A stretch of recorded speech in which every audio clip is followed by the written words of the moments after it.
Hey everybody, it's Steve from Still Working It Out, Life on the Road. How you doing? So, had a little bit of drama last week with the driving school, believe it or not. I want to see what you guys think. So, I've been through two other driving schools before. One, I got my Class A CDL in like 2010. I did it as a favor to somebody. It sounds weird to say, but I did that. Then about 5 years later, I gave it up because I didn't think I was ever going to drive truck again, and I was in Oregon to get my new driver's license because I moved there, and I waited for an hour in the DMV, and or a long time, whatever it was, felt like an hour, and they called my name, and I went up there, and they called my number rather, and I went up there, and they said that I had to have a DOT physical that day, and so I could have been, would have had to leave, make an appointment, and then eventually get a physical, and then show back up to the DMV to get my stuff changed. And I decided at that time, it was executive decision, no thanks, no point. I'm not going to probably do this again. So I got rid of that off my license and just became a Joe Schmo with a regular driver's license. And then about, I don't know, 5 years after that, or 10 years after that, I don't know. I decided I was going to college, and I decided to have a part-time job, and so I got a job at driving a city bus in Iowa.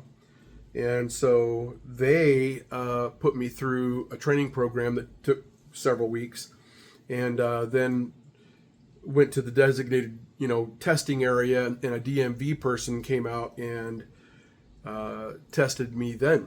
So the first time was the same thing, that the community college that I got the CDL training at, a DMV person came to the community colleges in Davenport, Iowa, testing parking lot. And then the second time, the DMV came to where the city bus system did their testing.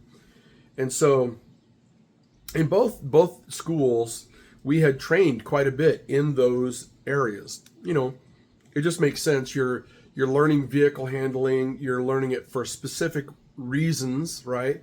And so they want to make sure that you understand those reasons, then you can apply them in the real world after you get your license. And that's how it's usually done. But apparently that's not how it's done in Louisiana. So in Louisiana, the DMV does not test. Apparently, this is word of mouth from the school that I'm going to, which is a community college, albeit they're very disorganized. But this is what they believe. They believe that the DMV does not do any kind of DOT official testing, that you always have to go out to a third-party testing site, like usually a school or something like that, that happens to have their own range where you can do your backing tests and then your driving tests and stuff like that. Well, anyway, the school that I'm going to is in Baton Rouge, and they get their tests done at a place in Greensburg, Louisiana, which is like about an hour away. It's a really small town. Really advantageous in a certain ways, because Baton Rouge traffic is insane, right? Heavy duty and insane on top of it. Greensburg almost has no traffic. I mean, it's a little bitty town, one of the littlest towns I've ever seen before, and I've seen some little towns. Anyway, I mentioned the day before one of our trainers and the three students that were going to go up and test. We're going to go. The next day, since we only have one trailer in the entire school. So the next day, we have two trucks, one trailer. There's no training that anybody needs that doesn't include a trailer. And so every single student that wasn't going to be tested said that they weren't going to bother coming in. And I wouldn't have either. There would have been nothing we could have done. So I decided, instead of just sitting on my ass at home, that I was going to go up to the place in Greensburg, which is an hour away, and just kind of scope out the the area we're being tested in, seeing what kind of signs there are, seeing what kind of roads are. And I'm really glad I did, because it's really different than Baton Rouge. I thought it was a DMV up there. I was still under the impression that it was not a third-party tester, but then found that the DMV could have never performed that, and then looked up online where the nearest school was, and it happened to be just a few miles away, and so it turns out that's where they get the testing done. So I went there, and I turned around and was starting to head back toward town, because it's like 2 or 3 miles out of town, and I was just kind of guessing as to where, what, like there was one stoplight and there was a couple of stop signs, and I was just kind of guessing as to where everywhere we would go, and to take wide turns at certain areas and things like that. Just kind of familiarize myself with stuff and try to really think in my, overthinking it. But I got out and was talking to the instructor, because he happened to be standing outside, or the tester rather. And he was like, "Oh, are you lost?" And I said, "Oh, no, I'm just from the Baton Rouge Community College. They're going to come out here and test today. And I thought I'd come up and scout out, because we've been talking about it for weeks, when other people come up and test." And I said, I just, it drives me crazy when there people are describing it, and I just can't visualize it. And it was really, really different than our setup. The guy said, "Oh no, we basically have the same things you guys have." And I'm like, "You have obviously never," I didn't say this to him, but I'm like, thinking, "You have obviously never seen our place, because it's very, very different." And anyway, I was about to leave, and just then the truck and the guys showed up that were testing, and the instructor that showed up with them acted funny. He didn't say to leave or anything like that. He goes, "They're still having school today, right?" And I'm like, "No, I didn't know that. Everybody said that they weren't showing up." And he goes, "Oh yeah, I think they're still having school today." And I'm like, "Oh, okay, shoot." Well, that was still early in the morning, and so I decided to leave, and was going to drive back to town and see if they're in fact still having school, if they're going to have school. Well, when I got back, it was about an hour after school was supposed to start, and so it didn't matter if I went or not; they'd be gone. And so I went home. And the next 2 days were the weekend, so there was no school anyway.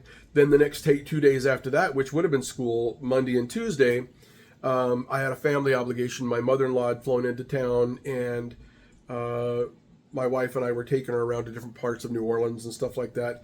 And I said to my wife that I wouldn't mind being back in school on Monday, but my wife put the kibosh on that. So I spent that time with my wife and her mom. And then on Tuesday, we both drove her back to the airport in New Orleans. And so I was able to go to school then on Wednesday. Well, when I showed up on Wednesday, the main instructor was really upset when I first saw him. I mean, I always am the first one to arrive there. I usually get there about 7, and the main instructor didn't get there till, I don't know, about 8:30. And by that time, I've already been practicing my pre-trip inspection. I've already checked the oil of both the vehicles and the air pressure and all that kind of stuff to make sure it was ready to go.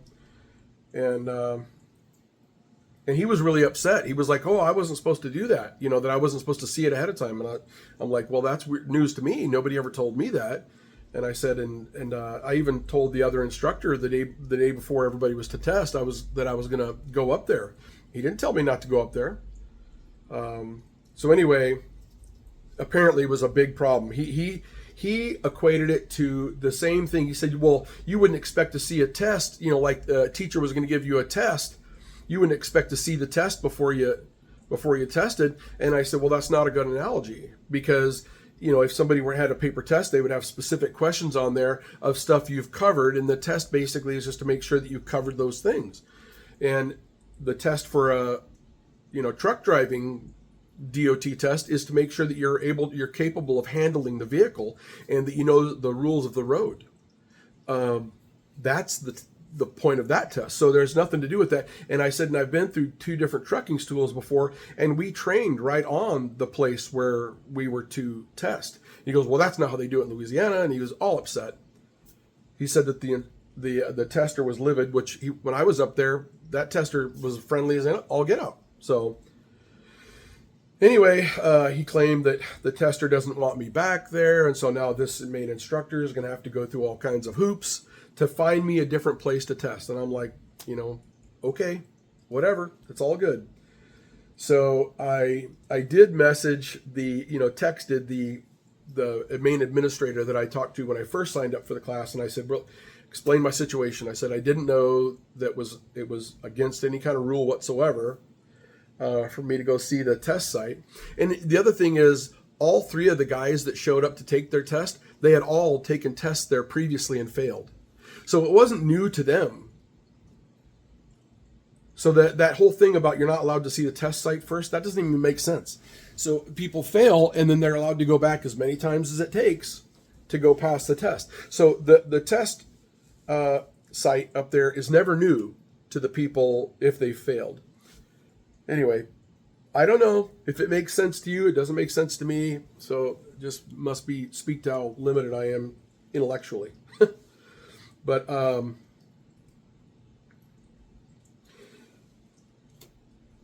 so drama.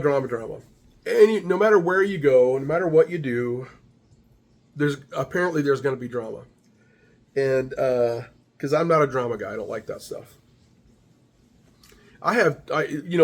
One of the people have said to me how come I've had so many jobs? I have left so many jobs because they were filled with drama, or because somebody just was having a bad life or whatever, and they just had to have other people involved in their drama one way or the other. And boy, I'm allergic to that kind of shit. So I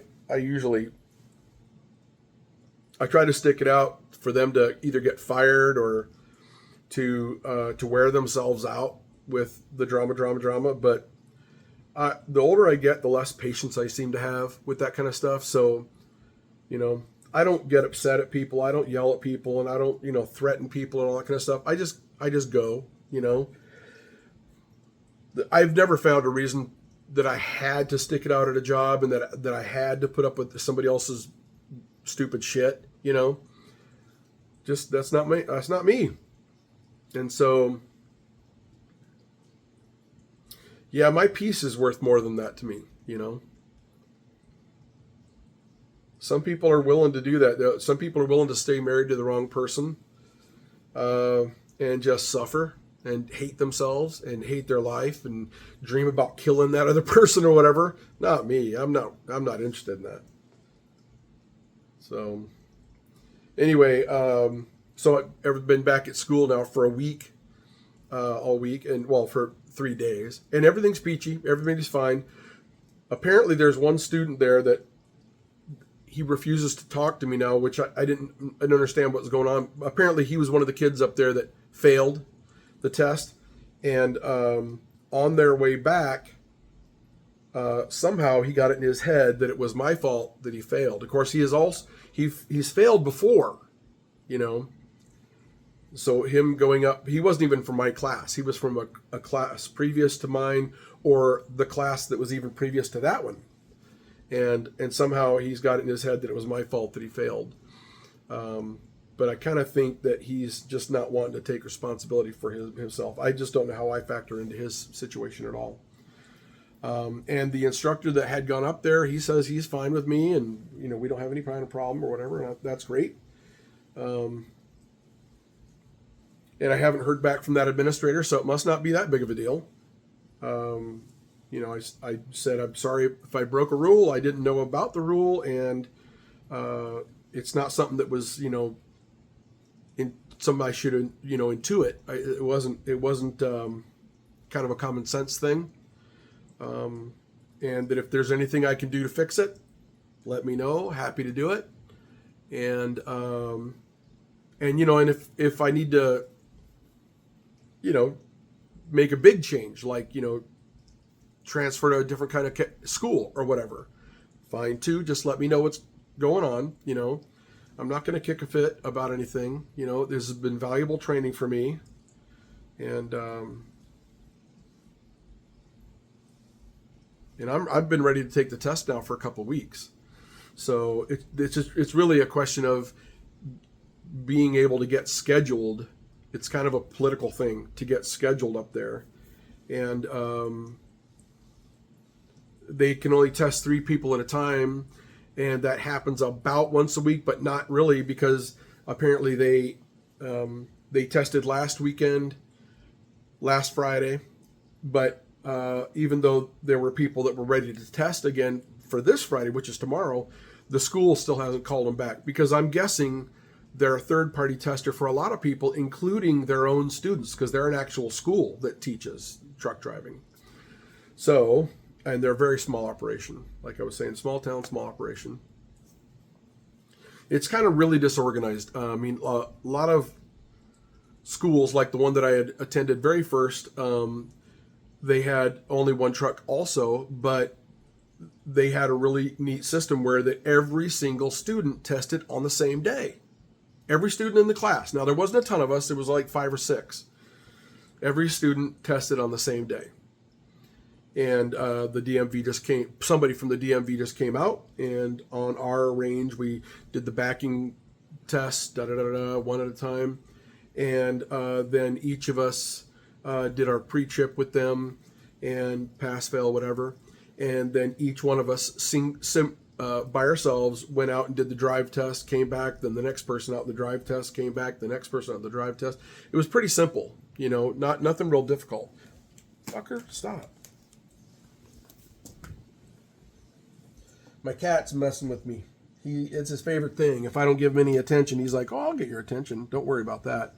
He must have the middle child feeling, because that's how I did it when I was a kid. If I needed attention, I just got it. It was a competition in my house. So apparently I was born with the right ADHD, whatever, to get that attention, I guess, if I needed it. But at the time, I don't remember wanting the attention. I always got it, but I don't remember wanting it. Yeah, so. Anyway, so drama. Man, I'm so sorry. Sorry about this post. I don't usually post shit about drama. Usually I want to post shit about interesting educational stuff, like how to start a business or whatever. And I've still got to make my next how to start a business video. I made 2 videos that covered some of they had some overlap, but there was some different information in each one of them so far about how to start a business. The next video I'm going to do is going to be about how to start a business, but also how to run a new business. So it's going to be more on how to start a business, some of the nuances, some of the things you're supposed to look for in a market, some of the things that you're supposed to plan for, like writing a good business plan, all the things you need to have in place, which some of that's going to be overlap, some of it won't be, and then the thing that stopped me in my tracks was I thought that I would be able to do it with my own marketing. And I always had in the past with my other businesses. But this business is so different than my other businesses that I wasn't able to do it in kind of an old school fashion, and on my own. This one has to really be a digital marketing plan. And also the fact that the scheduling was going to, I was going to have to hire a answering service, and that was going to be another bunch of money too. When I found out I could get them both wrapped into one thing and done really, really efficiently, I realized that's what I had to do, and so that's why I'm on hold with my business. But that kind of thing is plannable.